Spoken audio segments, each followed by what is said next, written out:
Here at App Eagle. Joining us today is Greg Mercer, the founder of Jungle Scout and a good friend of ours. Today we'll be discussing ways to gain a competitive edge on Amazon. So I'm going to let Greg kick off this webinar and give you guys some insight into product research, and we'll circle back over to us to go over how pricing is an important tool for your business. So over to you, Greg. Fantastic. Mike, thank you very much for having me on. I'm excited to be here. If you guys want to go ahead and drop in the chat box where you're tuning in from, that's really fun for Mike and Stephanie and myself to see. It's normally like a pretty worldly crowd, so it's really fun. And also just let you know we're there. And just so you guys know, we will be doing a Q&A session towards the end, or Mike will be stopping me if anything's not clear. So go ahead and drop your questions in the chat box. That's one of the huge benefits of tuning in live, because you can ask your questions and we'll be more than happy to answer them for you guys. So yeah, like Mike said, I'm going to be going over how to find good product opportunities on Amazon. So I'll be using a little bit of the Jungle Scout suite of tools, but at the same time, I don't want this to be a sales pitch by any means. It's supposed to be an informative session. So I'm also going to be showing you kind of like the tips and tricks and hacks and kind of criteria of how you spot and find good opportunities on Amazon, even if you don't purchase any software, or even if you're not buying anything. So with that being said, Mike, I'm going to go ahead and share my screen with you. If you just want to make sure that I'm selected, I'm in presenter mode. And then if want to just type in the chat box that you can see my screen as well, that would be good. So, and then same thing with you, Mike. If you just want to give me the okay that you can see my screen, then I'll feel good that I'm not just presenting to nobody. Yep, I can see you on my end, Greg. All right, fantastic. So hopefully everyone watching also through the App Eagle site knew to hit the play button. I tried to type in the chat box, but Stephanie or Mike, if you guys want to do that, that way everyone will know that as well. So we'll do that, and I'll go ahead and get started. Anyone who misses this first part can always rewind. So like I said, I'm going to be talking about product research and how to find good opportunities on Amazon. So by the end of this webinar, it will probably last 45 minutes, maybe an hour with questions. I want you guys to know the exact process for finding excellent product opportunities or niche opportunities on Amazon. And why am I qualified to be here? Why am I qualified to talk about this? How am I able to help you guys?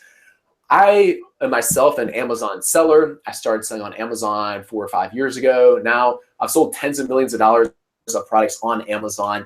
And I've also publicly launched in a few products on Amazon. You can go there and check these out right now. We have one called Jungle Sticks, another called Jungle Snugs. They're bamboo marshmallow sticks and hooded baby towels. Both of these are private label products. These are case studies that we're doing. We're donating all the money to charity. Our goal is to build 5 schools in developing countries around the world. These 2 products that we publicly launched have sold $315,000 worth as of a few days ago. They're both very successful and very good products. And the reason, I'm not telling you this to brag to you guys at all. What I'm trying to do here is show you guys that if you use a certain blueprint and a certain set criteria, just about every single product that you launch and sell can be a home run, because we can make data-based decisions and data-backed decisions on whether or not products are going to be good opportunities on Amazon or not, instead of going off our gut feeling. So yeah, through all the products I've launched myself and through these 2 that I've publicly launched, I have used this same set of criteria. And that's what I want to share with you guys today. So what I'm talking about here is we want to find opportunities on Amazon that have existing demand on Amazon, as opposed to trying to sell products that we think might do well. Okay, so it's like to do well on Amazon. A lot of different kind of like methods or ways that we can source products. Some of you guys watching this may be wholesalers, or some people might be doing the arbitrage thing. Other people might be private label sellers. A lot of this is focused kind of around private label sellers, with these same methods and tactics can use for these other, I guess, product sourcing methods as well. But we want to sell stuff on Amazon that has existing demand. So all too often, I work with a lot of different sellers. They'll tell me that they want to start selling this product on Amazon because their mom was looking for it and she couldn't find it, or they just know this product's going to be a smashing hit on Amazon because no one else is selling it. It's like it must do well on Amazon because no one else is selling it. So they would become millionaires from it. Unfortunately, I'm not a believer in that. I think that's extremely risky. And most of the sellers that I talk to that have a hard time like making it work, oftentimes that's what's happening. So like what's a much better business decision is to just give people what they already want. So a lot of you guys, if you're watching this, you know that Amazon is very driven by search. So like if I'm trying to purchase something, like sitting next to my desk right here is one of these dongles to make USB into USB-C. If I'm sure I'd buy this type of thing off Amazon. I'd just go there and I'd type in like USB-C to USB dongle or whatever. And then, like whatever shows up in those top results, then I just gauge like what I'm going to purchase based off of the reviews or the price, the listing, the pictures, et cetera, et cetera. So we just want to know like what people are searching for and just like give the people what they want. That's like the easiest and like less risky or least risky way to like be selling these products on Amazon. So we want something that has good existing demand, and I'm going to harp on that a few times, so I think it's super important. We want something also that has limited competition. It's like, sure, there's tons of products on Amazon that have tons and tons of demand, but it's also very nice to find the ones that have high demand and limited competition. And I'll give you exact metrics and ways to figure that out here shortly. And I think it helps if it's a little bit of like an obscure type product. And by new niche, I don't mean you're the first one selling in it, but I mean like it's a relatively like young niche. Some examples of that would be, like I wouldn't recommend you sell fidget spinners, but this is like a relatively like a new product, right? 2 years ago or 3 years ago or whatever. I don't think fidget spinners existed, and now they're super hot on Amazon. So these are some of the things I'm going to be going over with you shortly. I'm going to do a screen share and let you guys look over my shoulder as I kind of find one of these products, show you guys exactly how to find it. But we're looking for these kind of like obscure things, these Amazon long tail searches. We want something that's not very competitive, so these products can do well with a very low amount of reviews. A lot of you probably know, but since like the TOS changes last October in 2016, it's not as easy for Amazon sellers to get reviews. So we want something, with good demand, not much competition, so we don't need many reviews. And I'm going to give you some harder numbers here for you to use. And this is kind of just like rehashing what I just said about, we focus on something with high demand, low competition, good margins. We can focus on like differentiating our product, and I can talk more about that in a second. So in a second, I'm going to exit out of these slides and show you this. This is a few examples of using the Jungle Scout web app, the product database there, to find some of these types of opportunities. Like I said at the very beginning, I don't want this to be a sales pitch for Jungle Scout, so I'm also want to give you some tips on how to do this without it. But what we're able to do, and this will make more sense in a second when we're inside our app, is we're able to filter through Amazon's database and look for things that have like a high revenue with a low number of reviews. Another way we can sort through it is we could sort through Amazon's catalog and say, hey, only show me things that have maybe a higher price, but like a low number of reviews or like poor quality reviews, and we can think about improving on that product. Again, something like this, we could find something that we could sort through the products and say, hey, only show me products that sell really well, even though it has a really poor listing, because that would be something that would be easy for us to improve upon, make a better listing, hopefully capture more sales that way. Straight up look what's working well for other people. So when we do all this, like when we're looking through for new niches and new opportunities on Amazon, when I was originally kind of like telling people about this and instructing them how to look for these types of opportunities, I used to just say, like, look for something that has high demand yet relatively low competition. And then people would come back and say, Greg, like, okay, cool, but like this is maybe, I'm just getting started on Amazon, or I was doing wholesale, now I'm looking for more private label products, etc. So when I'm looking for a particular like opportunity, I look for something where I estimate I can sell at least 300 units per month. And you can do that by looking at the demand for the overall niche in a second. A good way to spot the competition is the number of reviews that your competitors have. So the reason that the number of reviews is a good gauge of the level of competition is one of like the big things that Amazon takes into account in their particular algorithm is the sales velocity and historic sales velocity. And just naturally on Amazon, when you have more sales and you have more historic sales, those naturally result in reviews. So like the number of reviews that a listing has it's a pretty good gauge of just overall like how many units has this sold in the lifetime of its listing. Of course, there's like little things that influence that, but like overall, like a big picture here, that. So that's why like looking for niches that the products have a low number of reviews. That means it's like a relatively like young niche. A lot of your competitors, don't have like the social proof in the form of reviews to make more sales from you, but also don't have necessarily a lot of like historical sales information, which we know Amazon takes into account in the organic search results for like your main keywords. A couple other things to look for, like I personally like to sell things over $20 because under that, like with Amazon's fees, a lot of them are flat fees, like the pick and pack fees. So like selling items for like $10, it's just pretty hard to like make any money off that if you're making like $1 per unit. So yeah, there's some kind of the other things that I'm looking for. So with all that being said,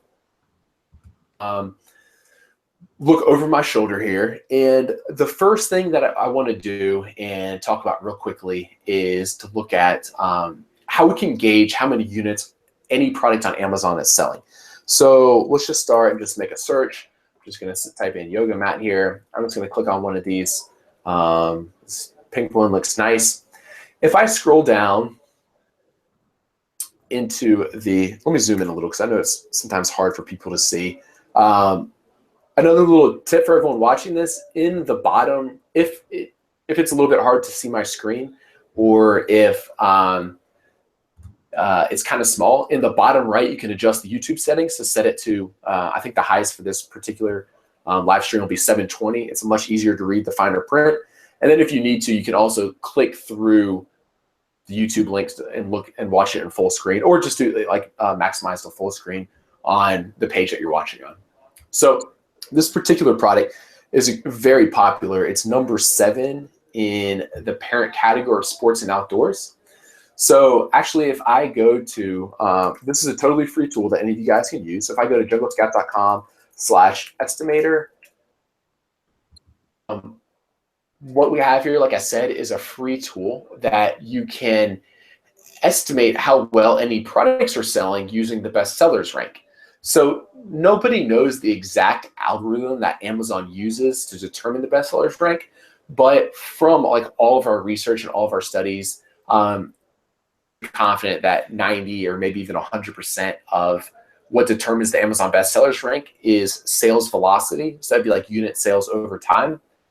So it's a great gauge of how well products on Amazon are selling. So number 7 in sports and outdoors, I'm on this free tool. I have the US market selected, America, the EU, and India. If I go to sports and outdoors, which is right here, I type in the number 7. This thing's going to be selling like crazy. It spits back the unit sales per month for that particular product.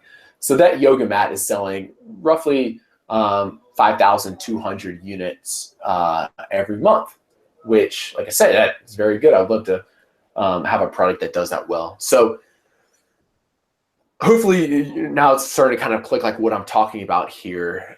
By doing this, we can gauge really well how much demand there is for particular products and particular niches. So this is relevant, even for a lot of you guys, like if you're selling wholesale, for example, like right next to my computer here. I'm not a very creative guy, so I have a Hydro Flask water bottle. If we look at these Hydro Flask bottles, even if you are a seller, like maybe you purchase from Hydro Flask through their wholesale account. Wow, this thing also sells like crazy.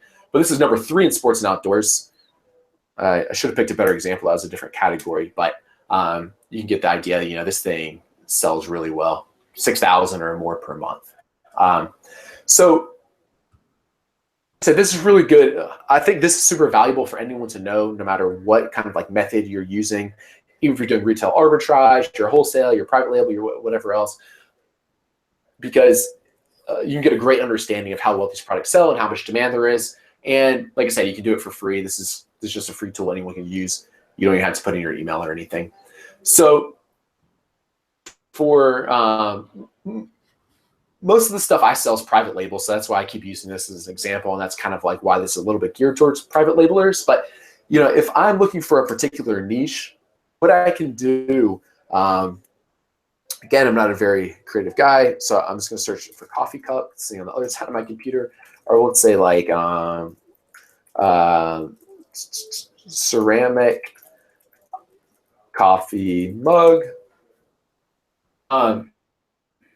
Say for instance, like I'm thinking about private labeling these products. What I can do is I can make a whole list of product ideas, and I can go through and gauge each particular niche. So if I'm interested in selling ceramic coffee mugs, what I can do is I can go here. A good indicator of how competitive it is how many reviews it has. So my rule of thumb that I personally use for this is I like to enter niches where in the top 10 spots. So I count them like 1, 2, 3, 4, 5, 6, 7, 8, 9, 10, about here. I like to find like at least 4 sellers that have 10, or excuse me, like 3 or 4 sellers that have 40 or less reviews. So this is like 1 seller, 2 sellers. So like 2 sellers here of under 40. So for me, this is like a little bit more competitive than what I would feel comfortable doing. However, I can still go ahead and check demand. So, if I want to do this just like the free way, I could just go through, I could click on each of these. Man, we can't get out of sports and outdoors, but anyway, 2,300. I could then go here, type this in, 2,301, and that sells, 830 units roughly per month. So, so this is kind of how you can start be thinking about demand and competition and how to figure out these particular niches. And that's how you can do so without any paid tools or anything if you want. That's, like I said, that's kind of like the criteria that I really recommend for you guys.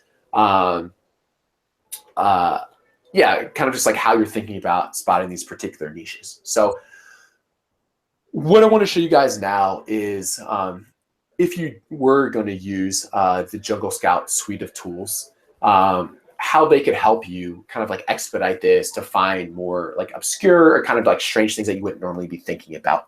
So when I'm inside here, I'm inside the Jungle Scout web app. So we have 2 products. This can be a little bit confusing at times for people. One's a Chrome extension.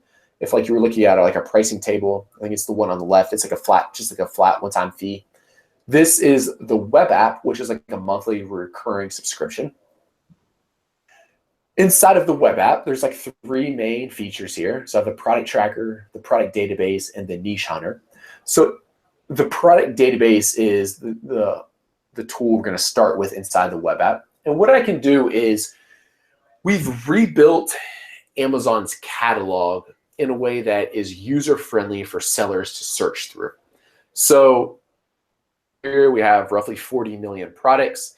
That's pretty much all of the products that Amazon has that sells like 1 a month or more. If we look at their entire catalog, it's bigger than that, but like some are books that have never sold in like the history of Amazon. So, we have like the 40,000 products that sell 1 a month or more. I can select some categories that I'd be interested in selling in. So me personally, I'm willing to sell in like any category For some of you guys tuning in, there might be particular categories that you like. So I'm going to go ahead and just search for like a few of my favorites. Let's see, I personally don't really like electronics and some of the like the jewelry and things like that. So I'm going to stay away from some of those, but I'm just going to select a few as kind of a test here. So sure, that's cool. I talked about earlier, hopefully you guys can see this okay. And Mike, feel free to jump in and stop me if people say like they can't see my screen well, or if something's unclear. Yeah, of course. Thanks. So I'm gonna say a minimum of $20. I'm gonna say only show. So out of all the products in Amazon's database, like only show me the ones that are $20 or higher. I'm gonna say that sell, we'll say 400 units per month or more. Have under, I said 40 reviews. So we'll start with that. So show me like 100 of those things. I can search. So we had 38 million. Now we're down to 3,800, which is much more manageable. And now what I can do is I can be looking through these for items that I'd be interested in selling or that like meet my particular criteria more. So I imagine some of you guys watching this, maybe you have your own e-commerce store also that you're selling the baby, type stuff. So then maybe you'd be looking for, or like maybe this is probably like more medical supplies. So maybe you'd be more focused on this. For me, my personal kind of like opinion on this stuff is I'm willing to sell anything that does well on Amazon. I don't discriminate for any particular categories or niches. So since I'm mostly a private label seller, I'd be looking through this to look for products that I think would be good candidates to private label. So jewelry is usually not so good because it seems like people tend to like name brands for that. This second item here, a flooring mat, I could take a look at that. So something like this is like a good private label candidate because most people probably could care less who makes their rubber flooring mat because, it's like, who cares? Like, no one's checking the brand on this. It's not like a piece of clothing where people have like strong brand allegiance because they want to have something that's fashionable or that represents like a certain status. This is just a rubber flooring mat. So this could be a potential good candidate. So my, the way I kind of thinking about this is you want to start with a whole bunch of niche ideas. So if you were to do this without software, I'd just probably be making like a list in Excel or a list on my phone or wherever else of different like potential niche ideas. If you're using the product database, it makes it a lot easier because it shows you a bunch of this obscure stuff that you probably wouldn't think of. Like it'd be pretty hard to think about like, oh, I want to get into the potty training stool niche. I don't know, maybe some of you guys, it doesn't seem obscure, but I guess since I don't have any kids, it seems strange to me. So this helps you kind of find those. And then what you can do is like, okay, so we know this particular seller is doing well. This particular seller or this particular product, it only has 7 reviews, yet it's selling 1,000 units a month, okay? So this is probably a pretty like young listing, a young, product. But it's like, holy crap, this thing only has 7 reviews and it's selling 1,000 units per month. That's something I'd be more interested in. But that doesn't guarantee rubber flooring mats is a good niche. That just tells me there's at least one person doing well in it. So the next kind of like step in my flow after I've like come up with ideas would be to investigate each of these particular niches further. So to do that, I search for what I believe would be like the main keyword or one of the like the most dominant keywords. So I just chose rubber flooring mat. I think that's probably a good candidate for this one. And then what I can do, or what I like to do, is run the Jungle Scout extension. So this would be like our other tool. So like I said earlier, there's like, the web app, which is what we're looking at right here. There's also the Chrome extension. It's a little bit different. So it runs inside of the Amazon store. So, like I'm not on like Jungle Scout's website anymore, right? I'm on Amazon and I can just look at stuff on Amazon, just how I would normally be browsing Amazon. And then if you have the extension, you click the little extension button and I'll zoom in a little more. That's sometimes kind of hard for you guys. to see this. So now what I'm looking at, now that I've clicked this little extension button and there's products showing here, I have a list of all the products that are on the first page. I have their prices, category, ranks, estimated sales, revenue, et cetera, et cetera. And this gives me a better big picture overview of the rubber mat niche, okay? So a rubber flooring mat. So what I can do here is I can look through and I can see how well these products are selling. So, you know, like the top guy is selling 330. The guy in spot number 2 selling a lot, about 3,500. These are units per month. The next guy's 300. The next guy, he's not doing very well. He's not even selling 5 per month. But yeah, this gives me like a good big picture overview of the entire niche and whether there's demand in the entire niche or not. And the reason that that's important, the reason that I stress this part is this is what is the best indicator for us to show us that there are people typing in rubber flooring mat or black rubber mat or something similar to that, finding this particular niche. It's like this doesn't guarantee that these people are typing in this keyword, but we do know like this style of product, this particular niche, right? These are all like rubber floor mats are selling well. If I were to add this up, you know, it looks like there's probably, I don't know, what's this, 6,000 or 7,000 units of demand in this particular niche. So that's like a great gauge for us. That's what I was talking about in the beginning about verifying existing demand. We know there's at least like 7,000 people every month typing in a similar keyword to this because they're ending up on this type of listing and purchasing it. And that's like the best verification that we can get to know that there's demand in this niche. So yeah, we also can see the number of reviews. This is a little bit more competitive than I would like to see. In the top 10 spots here, there's like 2 people with only 6 reviews, 1 guy with 42, that's not many. In the top spots, there's a lot though, like 1,900, 800. So I would say this is one with maybe like kind of like moderate competition. And then one of the other like favorite columns of data for me is the net. So this is how much money is left over after Amazon takes their fees. So Amazon's probably selling this top one because actually selling this size and weight product at this price at 18 bucks, Amazon fees are actually greater than $18.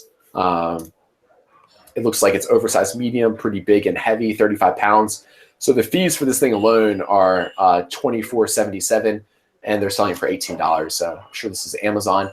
But if we look at some of these other ones, you know, like this one right here, it's selling for 100 bucks. The fees are roughly 47 or 46.82. So there's like $53 left over for me. They're cut. So, you know, I can click on that and I could say if I source this product for 20 bucks, that particular one after Amazon fees would give me $33 of profit. Of course, that's before PPC or other expenses your particular business encounters. So yeah, that's kind of like a big picture overview of how I go about locating good opportunities on Amazon. I'm going to go ahead and just do like one more example for you guys because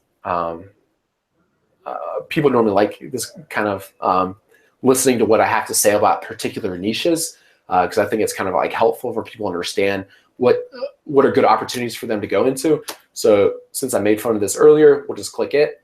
Potty training stool, I guess would probably be like the main keyword for this particular one. So I'm just gonna type in here, potty training stool. And that looks like a good keyword because those all look relevant. So what I can then do is click the Jungle Scout extension.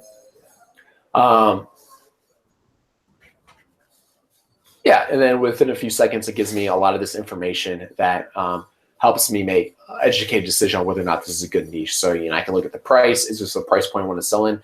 Well, I wouldn't want to sell someone that's only 10 bucks, but the ones that are 30 or whatever, those seem like good opportunities. There's tons and tons of demand in this particular niche. quick math in my head, this is probably like 20,000 units or something crazy. So there's tons of demand here. However, this is also very competitive. Spots, a lot of the top ones have tons and tons of reviews, which means there's tons and tons of historical sales for these particular products, which, like I said, that not only tells me that they're going to have a lot more social proof than me, but that also tells me that it's going to be pretty hard to outrank a lot of these guys, because we do know sales velocity and historic sales velocity is something that Amazon takes into account in their keyword ranking algorithms. So yeah, I think by now you guys are probably getting starting to kind of like understand of like a good workflow for finding these particular opportunities. You know, I just grabbed 2 products off the top, but if I were to search through a few more, I'm sure I could find some, or there'd be a whole bunch that would be high demand, like with low competition and low number of reviews, and those would be the type of products that I would be interested in selling. Real quick, I'll just go over like 2 other features here, and then I'd be happy to answer any questions you guys have about product research or really anything else Amazon related. So the product database was, remember, this is like a catalog of all of Amazon's products, or you know, all the ones that sell well. The niche hunter, we've kind of taken it one step further, and instead of analyzing or thinking about or looking at particular products, instead we're looking at keywords, which are more or less like different like niches, right? So let's just see if I can find a good example. Glam wall decor. So we could say that glam wall decor is like a particular niche and maybe one that I'd be interested in selling. So this particular one is pretty interesting. Some of these products sell really well. Like this top one is selling 8,700 units per month. Some of the other products that were in the top 10 spots for glam wall decor do not do well. Like this one's selling less than 5. But I guess, you know, now that I clicked on this and looking at it, it's pretty obvious that there's a lot of different types of products. Like it looks like people like these posters, but they don't like this little, I don't know what this is, a wire piece of decoration. But this is cool. This is really helpful for you because you know, I would never think about selling glam wall decor, but also it gives you the average number of units sold in that particular niche. It gauges the competition on a score of 1 to 100. And then it also, this is pretty cool, gives you this in the product database and the niche hunter, but it tells you how good of listings people have. So we rank all the listings on a score of like 1 through 100. This one's ranked 16, so I'll show it to you as an example. But this is a pretty like poor quality listing. This one's a little bit different because it's handmade, but as you can see, like there's only one picture up here. You know, we go through and we look at like how many keywords they include in their particular listings. So this one probably has a low number of keywords, only one picture at the top. So it's like a good gauge. It's like, hey, if this person's selling really well with a poor listing, then this is probably something that like it would be pretty easy for you to improve, you know, sell something similar with a much better listing and do better than them. A piece of art's not the best example of that particular scenario, but you can understand kind of like where I'm going with it. You know, like if someone's selling this white coffee mug really well and they have one picture in a really crappy listing, it's like, okay, like if I were to private label that product or sell it on a different listing that was really high quality, then I could probably capture a lot of their sales and do a lot better than what they're doing. And since I'm doing it, I'll just give you a 30-second overview of what the product tracker is too. What this does is this just tracks products on Amazon on a daily basis. So this guy ran out of inventory, so he's not the best example. This one did too, but at least he came back in stock. So what we're looking at here is the blue bar is the amount of inventory that this particular listing had in stock that day. The black bar or the orange bar is how many units this listing sold that day. And the green one is their best sellers rank. So you can track any product on Amazon. This doesn't have to be your own. It can be any of your competitors as well, or anyone else that you're interested in gathering data on. and you can understand their daily inventory, their daily sales, their best sellers rank. And again, this is just like another tool to help you understand whether or not this is a good opportunity for you to be selling in, because you have great insight on how well your competitors are selling. So yeah, that about wraps up kind of my my overview on that. Mike, if there's some questions in the chat box, I'd be more than happy to answer them for you. Or yeah. Sure. Let's see. We got one from Martin, I see. Do you recommend start selling in Europe or US if somebody is from Europe? Yeah, really good question. If you haven't started selling and you're interested in starting selling on Amazon, I always recommend to everyone to enter whatever market has the least barrier of entry for you. So, the European markets are great. US, if we look at Amazon globally, has the most demand. I forget off the top of my head, but I think it's roughly like 70%. You guys might know. Roughly, let's just call it roughly 70% of like the global demand. Whereas pretty much the rest of the EU stores make up the rest of it. But there's still like tons of good I guess we're not Amazon, so we don't really care that much about like global demand. If there's like a bunch of products that sell really well in the UK or Germany or wherever you're tuning in from, only biting off a tiny, tiny little piece of the whole Amazon pie can still be very fruitful and profitable for us as third-party sellers. So to answer your question, I'd recommend in selling whatever marketplace is the lowest barrier of entry for you. If you, let's say, like live in Australia, or they actually just opened, so that's not a great example. Let's say you live in South America where there's no Amazon stores yet. Personally, the US marketplace is still my favorite. And we have one more from Martin. What is the most important factor succeeding selling on Amazon? The one most important factor. Oh man, this is a good question. The one most important factor. I'll say this: like out of everyone, I talk to a lot of sellers, and like some are very successful, some are doing millions a year, so like all different levels. Even the people who failures isn't a great word for them. Let's say like the people who are still learning, or maybe like tested something out and didn't do well, and they're like working to improve upon it. Where I see a lot of people go wrong, or I think like one of the easiest spots to kind of like fail, is trying to sell something that doesn't have demand on Amazon. So I kind of talked about that at the beginning, and this goes for resellers or private labelers or anyone else. If you're trying to sell something that no one is searching for and buying, it's going to be very hard to do, right? Like other platforms outside of Amazon may be better for that, because you could try to run certain like paid ads or something else, like gain exposure around the particular product that you're trying to sell. But on Amazon, since it's very search driven, if no one knows your product exists, if it's like this new invention that's obscure and strange and weird, no one knows yet to search for it. So I think that's like would be like the biggest point of failure, is selling something that there's not demand for on Amazon. Great. All right. Thanks so much, Greg. Sure thing. Yeah, going off of that, everything Greg said, certainly step one in your business to source and find profitable products to sell. We're just going to get our screen over to us again. And can you see that on your end, Greg? Yep, I can see it. I'm looking at the opening slide. All right, great. Awesome. So kind of going off of what Martin said, even the next step in ensuring your business is successful is ensuring your prices are in line with the goals of your business. This is to give your items a competitive edge on the marketplace. So ultimately, a great way to accomplish this is with a repricer. So as you guys know, Q4 is coming up. Everyone is busy gearing up for the holidays.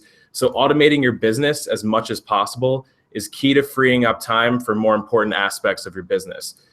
Basically without having to go in and adjusting your prices manually on Amazon. So there are two different ways you can reprice on Amazon. There's algorithmic, and there's rule-based repricing. So here at App Eagle, there's several different repricing rules that we allow you to make smart, powerful pricing decisions. And I'll just go over a couple of those with you guys now. So the algorithmic repricing, it is predetermined. It's automatic. So here we offer get the buy box strategy. It's the most aggressive way to target Amazon's buy box. And our algorithm is designed to adjust your price until the buy box is won. The goal of the buy box algorithm is to drive sales, but also maintain profit margins as well. As most sellers know, 80% plus of sales on Amazon comes from the buy box. This is a really great way to increase buy box percentage and drive sales velocity. So in addition to the algorithm, there's also, as I mentioned before, rule-based repricing. So we offer here at App Eagle our rule-based strategy, which gives you the ability to dictate who you want to compete with on the marketplace and how you want to compete with them.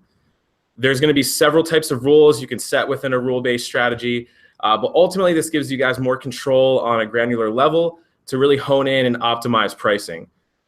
There's exclusion settings based on feedback score, handling time, and many other factors. So our rule-based strategy, it gives users full control over their repricing.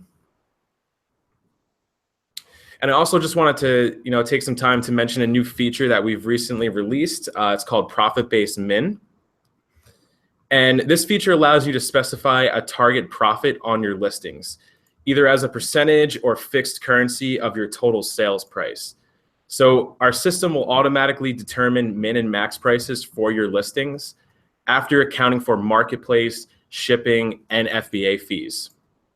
So we've had quite a large number of requests for this feature, and we are very, very excited for its release. Our profit-based min and max calculator will allow everyone to specify margins and drive success on their marketplaces. So basically, now that we've talked about researching our competitors and setting up automatic repricing, basically when you have your prices automated on the marketplace, it's just going to give you more time to source new inventory, as an example, connect with new customers, and hopefully the end goal, end world hunger. And guys, that basically wraps up the webinar. We hope you all learned a lot from this. Greg, if you have anything else you'd like to add, feel free. Let's see if there's any more questions. I don't see any more questions in the chat box. If you guys want to drop them in there, I'd be more than happy to answer any other questions you have. I was also talking to Mike before the webinar started. I know they have some other exciting stuff coming up with their YouTube channel soon. So I definitely recommend for all you guys to click through the YouTube link and hit the subscribe button to make sure that you find out about the videos in the future. Let's see. You want me to read this question to you, Mike? You got time for one? Yeah.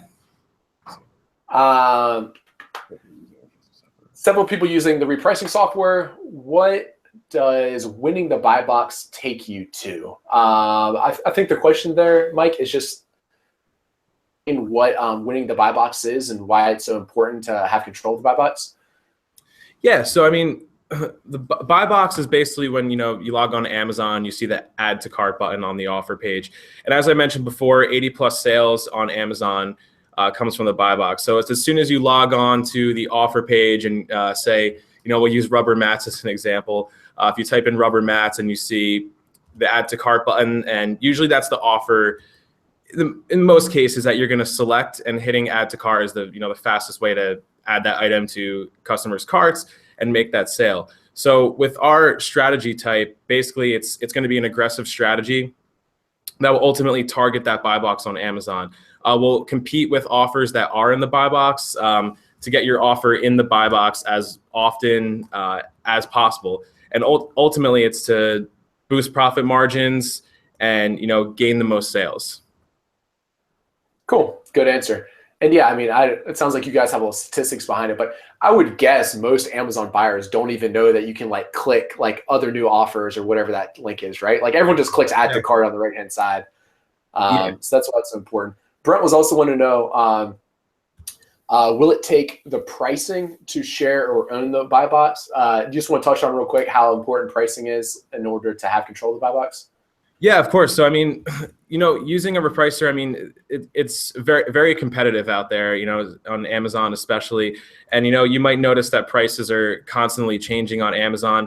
And we have this in place to, make it as easy for you as a seller as possible.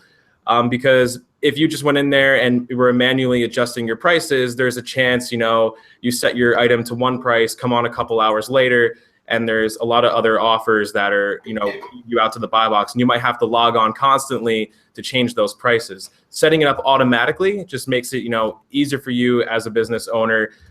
We'll automatically target the buy box for you, and then you can go off and focus on other important aspects of your business. Cool. Thank you very much for that.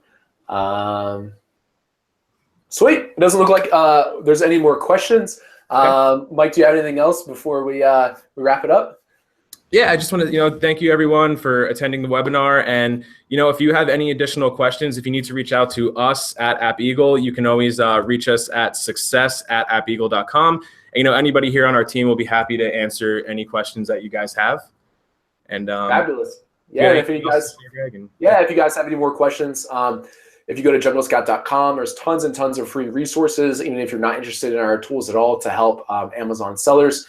And of course, with any questions, you can reach out at hello@junglescout.com, and our team would be more than happy to do whatever we can to help. So yeah, with that being said, thank you for tuning in.